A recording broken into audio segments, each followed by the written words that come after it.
ये हमारा, देखो ये जो हमारा ये डिस्टेंस है ये कितना है, यहाँ से लेके इसके सेंटर से लेके यहाँ तक का डिस्टेंस ये वाला है a/2, कितना a/2, ठीक है। और यहाँ एक चार्ज रखा है q, यहाँ कौन सा चार्ज रखा है, q चार्ज रखा है, ठीक है। समझ आया इतना। Find the flux through square plate, ठीक है, find the flux through square plate, और इसकी साइड कितनी गिवन है, ये a, सारी sides. Find flux through square plate.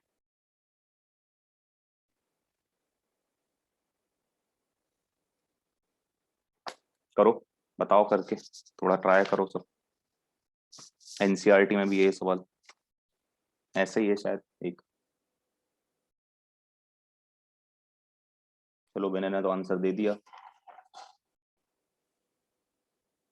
हाँ सही है, लक्ष्य ऐसे ही करेंगे, करो। आदर्श का गलत है।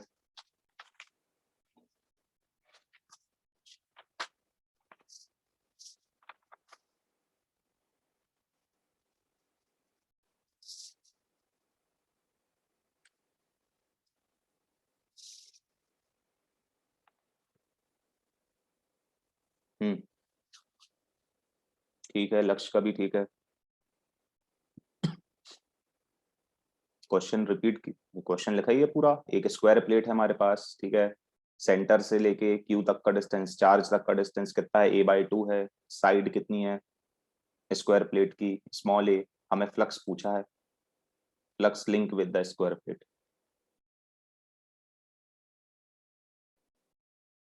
कौशल गलत है, जीरो भी गलत है निकेत।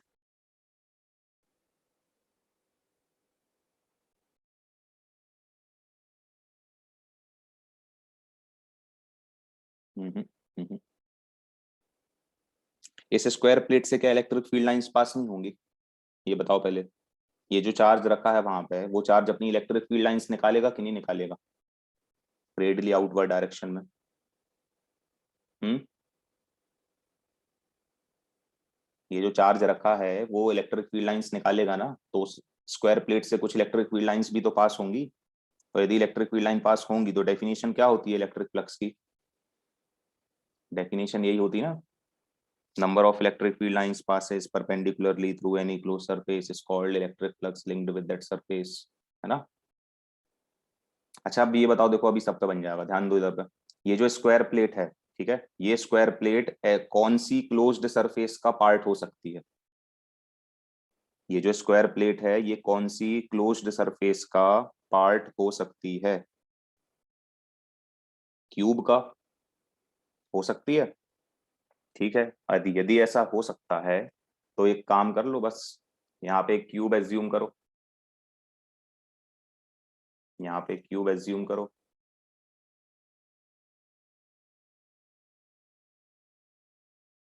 ये बना दिया क्यूब हमने, देखो पहले सब यहाँ ध्यान से, जिससे नहीं बना था,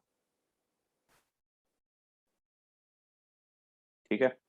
अब ऐसा सपोज कर लो कि इस क्यूब का ये वाला जो फेस है, यही हमारी स्क्वायर प्लेट है, वो ये वाला जो फेस है यही क्या है हमारी, ये वाली स्क्वायर प्लेट है, ठीक है। यदि ऐसा है, ठीक है, तो इस स्क्वायर प्लेट से कितने डिस्टेंस पे चार्ज रखा था, कितने डिस्टेंस पे रखा था वो चार्ज, a/2 पे, ठीक है। तो देखो यहाँ a/2 डिस्टेंस पे, ठीक है, ये हमने ये चार्ज रख दिया, कितना, q, ठीक। सेंटर से a/2 डिस्टेंस पे रख दिया ये। साइड कितनी है सबकी, a। अब हमें ये बताओ कि जो पूरा क्यूब होता है, ये क्यूब क्या है, क्लोज्ड सरफेस है, ठीक है। तो flux linked with any closed surfaces कितनी होती है, क्यू बाय एप्सिलॉन नॉट। अरे किसी भी क्लोज्ड सरफेस से कितना फ्लक्स लिंक होता है, जितना चार्ज उसके अंदर होता है उसका 1/एप्सिलॉन नॉट टाइम्स।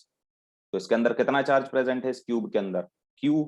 तो पूरा क्यूब कितना फ्लक्स बनाएगा, तो क्यूब कितना फ्लक्स बनाएगा, फ्लक्स, ठीक है, फ्लक्स थ्रू क्यूब।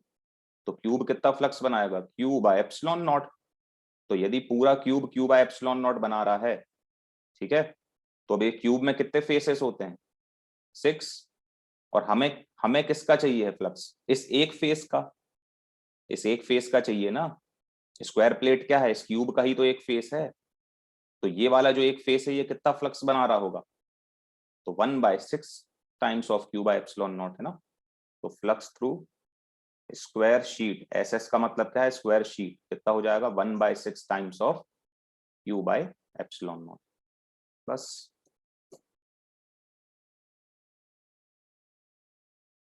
एक नंबर का सवाल है ये।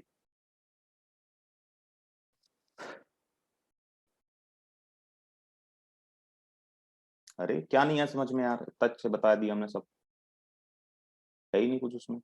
ये स्क्वायर प्लेट थी, अब ये सोचना है कि ये जो स्क्वायर प्लेट है ये किस क्लोज्ड सरफेस का पार्ट हो सकती है? तो क्यूब का।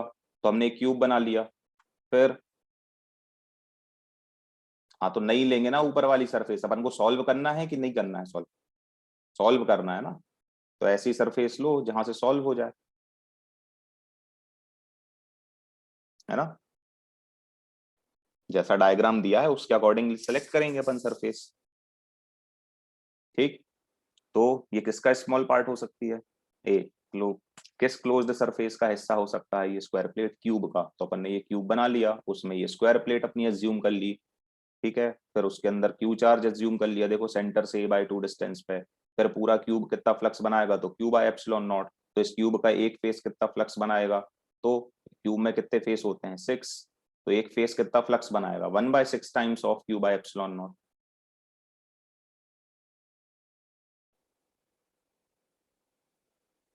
क्यूब का क्यों बताना चाहिए? क्यूब का नहीं बताना चाहिए, इसी का पूछा है हमसे। तो ये तुमसे करते आना चाहिए, इसलिए अपन प्रैक्टिस कर रहे हैं, है ना। यदि ऐसा कुछ आता है तो उसको कैसे सॉल्व करेंगे। ठीक।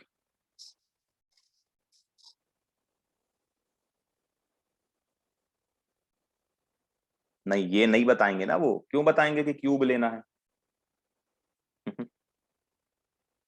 क्यों बताएंगे कि क्यूब लेना है? यदि वही बता, वही तो ट्रिक है उतनी, बस वही बता देंगे तो फिर क्या रहेगा सवाल में? ये अपन को सोचना है ना। ठीक है, चलो। सबको समझ आया? कुछ नहीं था गोपी इसमें। ये वाली एक स्क्वायर प्लेट गिवन थी, इस स्क्वायर प्लेट से सेंटर से a/2 डिस्टेंस पे क्यू चार्ज रखा था, हमें निकालना था कि ये स्क्वायर प्लेट कितना फ्लक्स बनाएगी। तो अपने इसको करने का तरीका क्या है? इस स्क्वायर प्लेट को ये सोचो कि स्क्वायर प्लेट किस वाली क्लोज्ड सरफेस का एक पार्ट हो सकती है? तो क्यूब का। तो हमने क्यूब एज्यूम किया। ठीक है, इस क्यूब का देखो ये वाला जो फेस है, ठीक है, हमने एज्यूम कर लिया कि ये हमारी स्क्वायर प्लेट है ये वाली। ठीक। फिर स्क्वायर प्लेट के सेंटर से a/2 डिस्टेंस पे क्यू चार्ज लेना है। तो इसके सेंटर से a/2 डिस्टेंस पे क्यू चार्ज एज्यूम कर लिया। ठीक। अब ये जो पूरा क्यूब है इसके अंदर कितना चार्ज रखा है? क्यू चार्ज रखा है। तो ये कितना फ्लक्स बनाएगा? तो कोई भी क्लोज्ड सरफेस कितना फ्लक्स बनाती है अपन ने गॉस लॉ में पढ़ लिया, क्यू बाय एप्सिलॉन नॉट, है ना। तो देखो पूरा cube Q by epsilon not flux बनाएगा। तो एक फेस कितना फ्लक्स बनाएगा? तो क्यूब में कितने फेस होते हैं? 6। तो एक फेस कितना फ्लक्स बनाएगा? तो 1/6 time, 1/6 times of Q by epsilon not. तो देखो एक फेस का जो फ्लक्स है वो स्क्वायर शीट का फ्लक्स आ गया।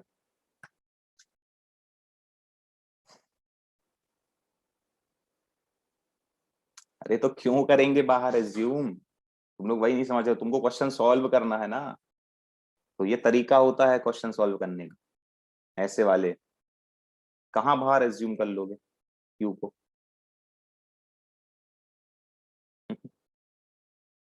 यही तरीका है इसको करने का। ठीक। मान लो 6 हेमिस्फीयर होता फिर। अब जैसे तुम लोग मैथ्स में सवाल करते हो तो उनको कुछ ऐसे क्वेश्चंस भी होते हैं जिनको तरीका होता है करने का, कि अपन पहले उसको मल्टीप्लाई डिवाइड इससे करते हैं तभी वो आगे बढ़ता है सवाल, नहीं तो कर ही नहीं पाते। होता है ऐसा।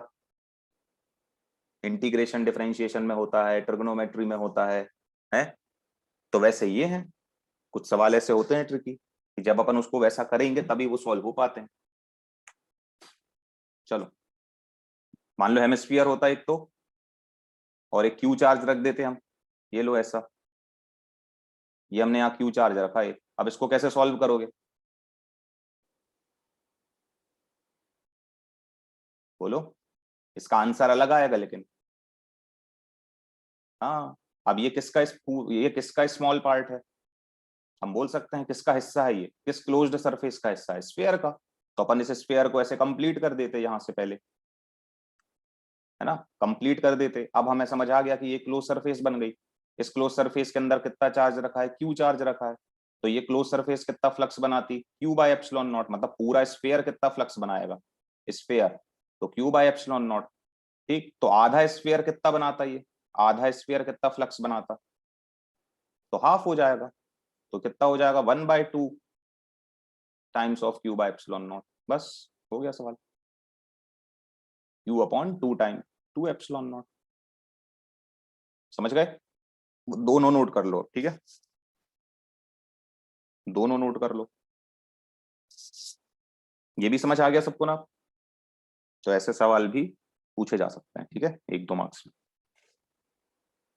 चलो, हाँ कर देते हैं भैया, अभी कर दे रहे हैं।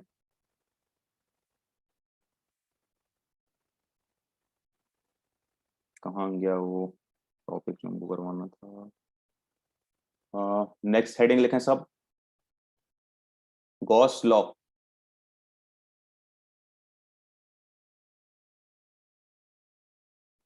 जल्दी,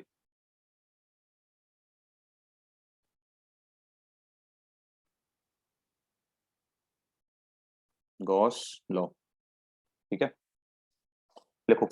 it states that, it states that, Gauss law में लिखो, it states that the total flux, it states that the total flux, the total flux linked with a closed surface, it states that the total flux linked with a closed surface, mic off रखना सब अपने, it states that the total flux linked with a closed surface remains, it states that the total flux linked with a closed surface remains, the total flux linked with a closed surface remains 1 by epsilon naught, 1 upon epsilon naught times, remains 1 by epsilon naught times of the total charge, 1 by epsilon naught times of the total charge enclosed inside the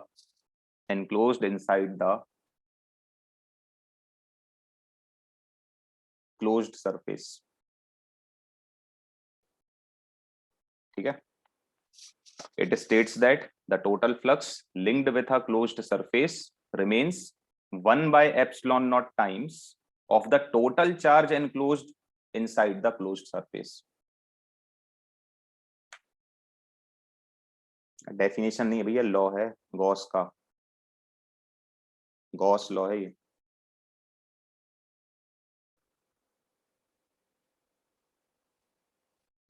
हो गया, फिर नीचे लिखना, if Q in, if Q in मान लो इसको, है ना, क्यू नहीं लेते अपन, क्यू इन लिखते हैं, ठीक। If Q in be the charge, be the charge present, Qn be the charge present inside the closed surface,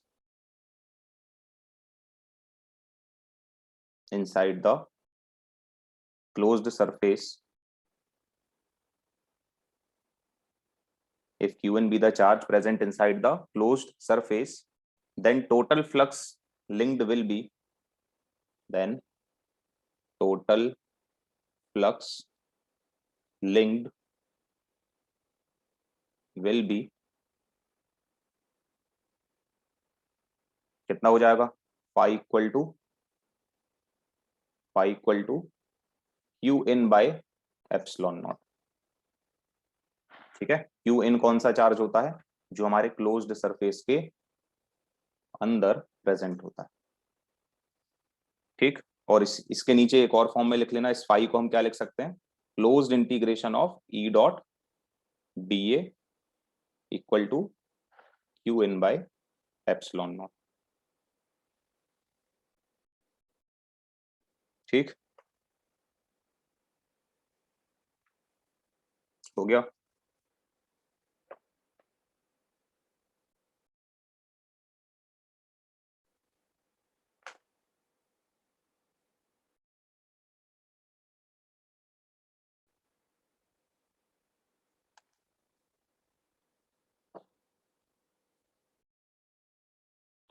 नहीं,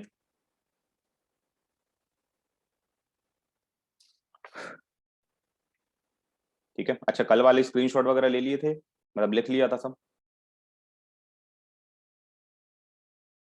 ई के बारे में?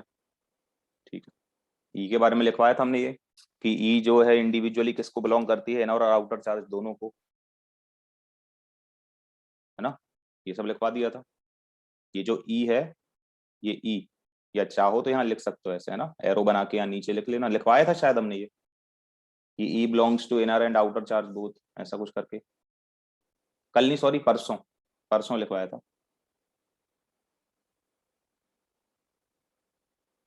नहीं लिखवाया? कोल तुमने नहीं लिखा या सब लिखा ही नहीं है? अपन ने नहीं लिखवाया, चलो लिख लेते हैं। सर लिखवाया था इसलिए। बहुत सारे लोग नहीं कह रहे, चलो लिख लो, फिर से बता देते।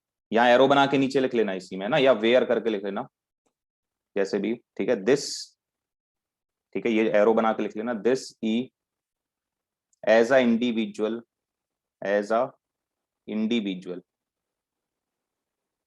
belongs to, belongs to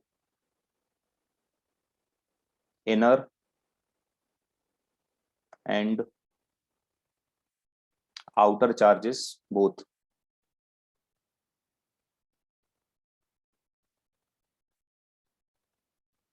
ठीक है, ये जो ई होता है वो इनर और आउटर चार्ज दोनों पे डिपेंड करता है। ठीक, क्यू इन के बारे में भी लिख लो, क्यू इन,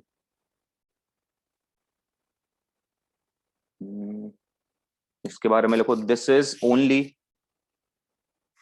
ये सब तुमको एग्जाम में नहीं लिखना आएगा, तो ये अपने याद करने के लिए लिखे रहना बस, है ना, रीड करने के लिए। This is only charge enclosed inside, charge enclosed inside the surface, inside the closed surface। ठीक, अच्छा, ये पूरी टर्म जो है ये किसको रिप्रेजेंट कर रही है? ये वाली पूरी टर्म देखो, ये पूरी टर्म किसको रिप्रेजेंट कर रही है? पाई को, देखो ऊपर, पाई को। ठीक है, तो ये पूरी टर्म जो है, ठीक है, ये पूरी जो टर्म है ये किस पे डिपेंड करेगी? दोनों पे या सिर्फ इनसाइड वाले पे? ये जो पूरी टर्म है ये दोनों पे डिपेंड करेगी या इनसाइड वाले पे? दोनों पे कैसे करेगी यार? दोनों पे करेगी यदि, है ना, तो यदि यहाँ पे क्यू इन जीरो है और केवल आउटर चार्ज बस प्रेजेंट है, तो फ्लक्स तो फिर जीरो नहीं होना चाहिए। सोचो, ये एक हमारे पास क्लोज सरफेस है ऐसी कुछ भी, ठीक है, इसके अंदर जो क्यू इन है वो कितना है? क्यू इन की वैल्यू कितनी है? जीरो। यहाँ एक बाहर चार्ज रखा है, अब बताओ ये क्लोज सरफेस कितना फ्लक्स बना रही है? जीरो ना।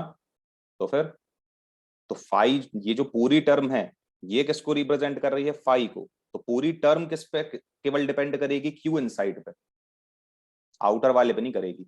हमने देखो इसलिए यहाँ पे लिखा है this E as a individual, केवल ई अकेला जो है वो दोनों पे डिपेंड करता है।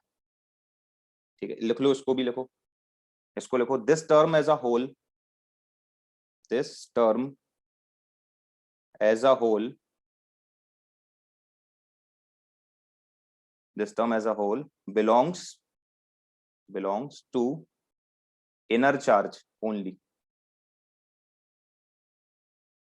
Inner charges only.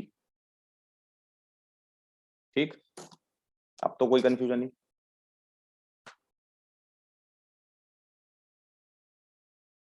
ऐसे गोला लगा के लिख लो, ठीक है, लिखने का तरीका भी बताएं अब हम, कहाँ लिखना है कहाँ नहीं। लास्ट वाला हमने ये पूछा कि ये लिखा ना, लिख तो दिया है यहाँ पर। ये हमने पूछा था कि ई डॉट डी ये क्या है, ये एक पूरी जो टर्म है ये किसको रिप्रेजेंट कर रही है, फ्लक्स को, फाई को। तो ये जो पूरी टर्म है ये किस पे डिपेंड करेगी, इनर चार्ज पे, आउटर चार्ज पे, या दोनों पे। तो हमने क्या बताया तुमको, इनर चार्ज पे। क्यों? क्योंकि ये पूरी टर्म किसको रिप्रेजेंट कर रही है, फ्लक्स को। और फ्लक्स केवल किस पे डिपेंड करता है, इनर चार्ज पे, आउटर पे नहीं करता, है ना। दोनों पे कौन डिपेंड करता है, ई, केवल ई। ठीक है, एज अ इंडिविजुअल। अब सारी चीजें क्लियर हो गई फॉर्मूले में सबको।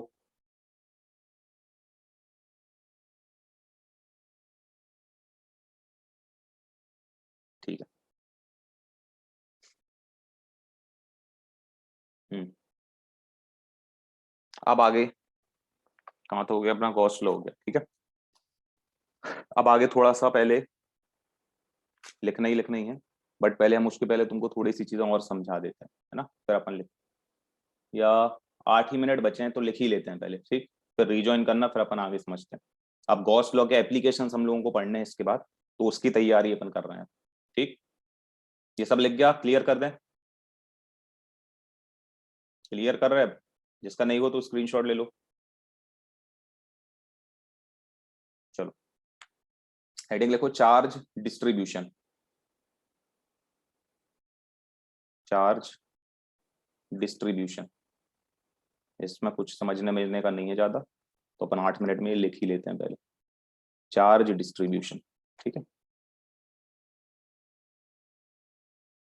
लिखो। सबसे पहले लिखना है linear charge distribution. Linear charge distribution.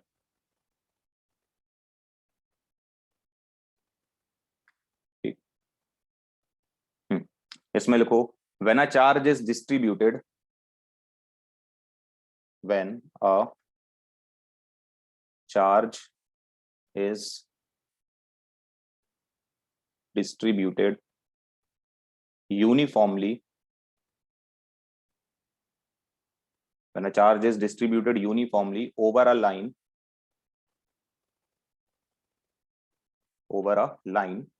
then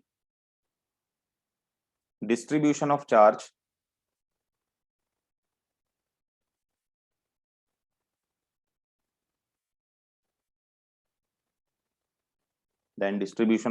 is called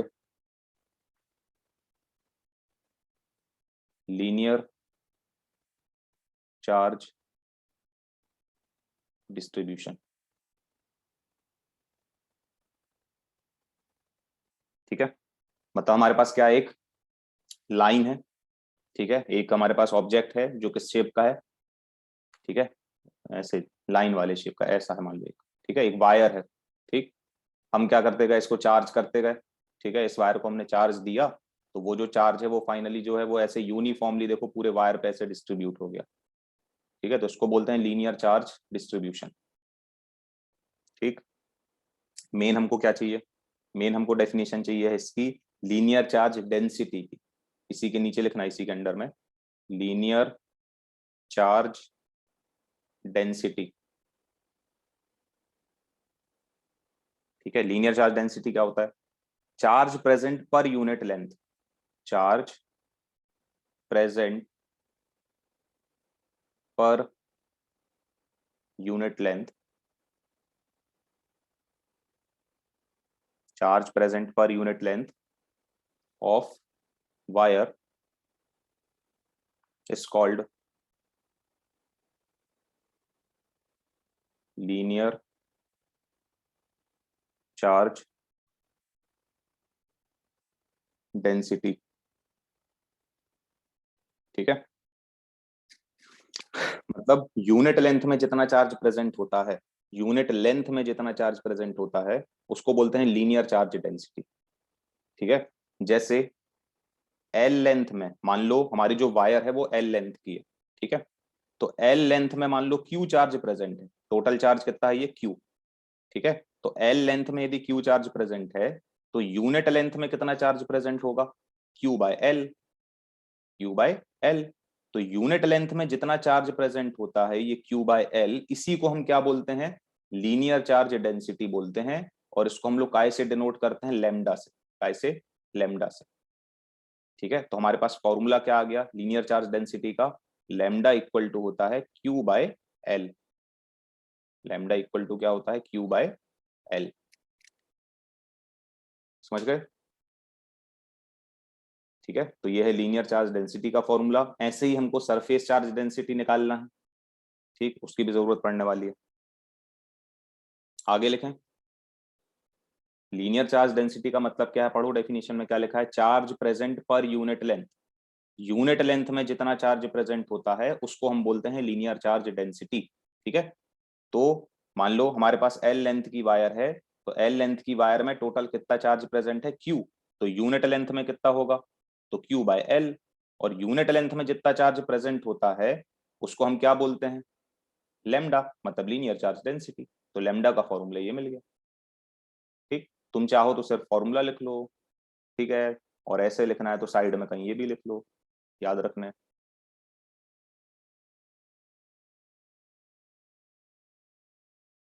सबका हुआ, क्लियर करें क्या, जल्दी बोलो तो एक और हो जाए वो सरफेस वाला। ठीक है,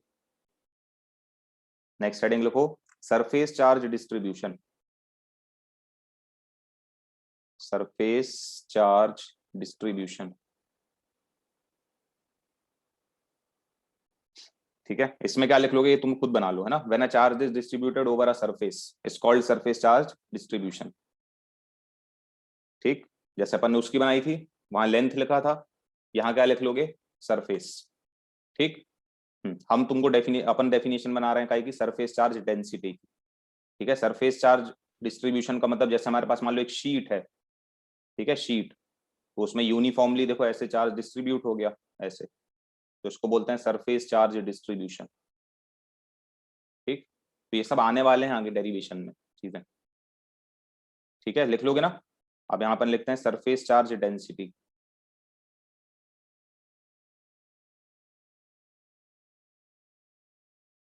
है ना, इसमें क्या लिखोगे, charge present per unit area, per unit area, charge present per unit area is called, ठीक है, सरफेस चार्ज डेंसिटी। फॉर्मूला क्या हो जाएगा इसका, इसका फॉर्मूला क्या होगा, देखो मान लो ए एरिया में कितना चार्ज प्रेजेंट है, क्यू चार्ज प्रेजेंट है, तो यूनिट एरिया में कितना होगा, क्यू बाय ए। ठीक है, ओवर द लाइन की जगह ओवर द, हाँ, सरफेस लिख लेना, सरफेस एरिया। ठीक, तो ये कितना आ जाना अपना, इसको डिनोट करते हैं सिग्मा से, कैसे, सिग्मा से। तो सिग्मा का फॉर्मूला कितना हो जाएगा, Q by A. Unit area में जितना चार्ज प्रेजेंट होता है उसको बोलते हैं सरफेस चार्ज डेंसिटी। ठीक, अब यहाँ पे वॉल्यूम वाले की अभी हमको जरूरत नहीं है, वॉल्यूम की जरूरत होती तो वॉल्यूम का बना लेते, क्यू अपॉन वी हो जाता वो। ठीक है, जैसे सरफेस चार्ज डिस्ट्रीब्यूशन की जैसे अपन ने लीनियर की बनाई वैसे बना लो, है ना, लाइन के जगह वहां क्या लिख लेना, area. When a charge is distributed, ठीक है, यूनिफॉर्मली ओवर अ एरिया, ठीक है, या surface area, then distribution of charge is called surface charge distribution. चलो लास्ट 1 मिनट चल रहा है, जल्दी से रिजॉइन करो, फिर अपन अच्छे टॉपिक पे आते हैं। ठीक है।